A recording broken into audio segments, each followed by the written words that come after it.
dowladda Imaaraadka Carabta ayaa sheegtay inay aqoonsatay baasaboorka Soomaaliland isla markaasna lagu isticmaali karo fiisaha dalkaas ku soo galka iyo sidoo kale ciidamada dalkaas ma deganaanshaha laga qaadan karo wadalkii ugu horeeyay ee si rasmi ah u sheegay baasaboorka Soomaaliland in lagu isticmaali karo sidoo kale si cad u sheegay inuu ku bixin doono dalku galka ama fiisaha iyo sidoo kale deganaanshaha ama ciidamada dalkaas dowladda Imaaraadka Carabta loo ogsoon inay tahay dowladda labaad ee lagu tagi jiray baasaboorka Soomaaliland ka laga rabay Itoobiya ayaa xilligan sheegtay guud ahaan baynay ogoshahay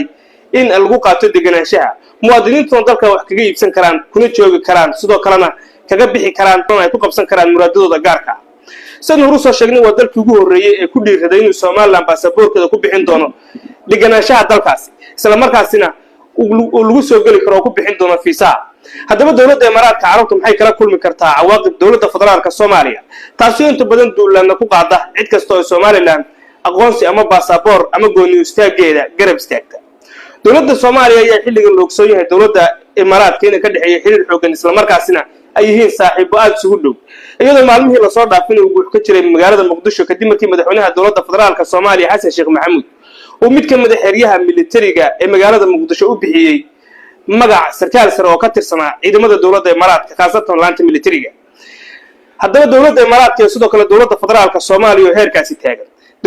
dowladda Imaaraadku inay xilligan Soomaaliland aqoonsi dadban siiso waa mid ka cadhaysiin karta dowladda Soomaaliya inkastoo haddii la eego siyaasiin ay tahay dowladda Imaaraadku mid fog isla markaasina inta badan kaalmayso isbarbar taagta cid kastoo gooni u goosad ka doonaysa cid ay ka tirsanayd ama fallaagooyinka la dagaalama dowladaha Afrikaanta taasi ay doonayso dowladda Imaaraadku inay u fududaadaan ajandayaashiisa sidoo kale ujeedooyinka ay ka leedahay bariga Afrika iyo sidoo kale qaaradda Afrika oo dhanba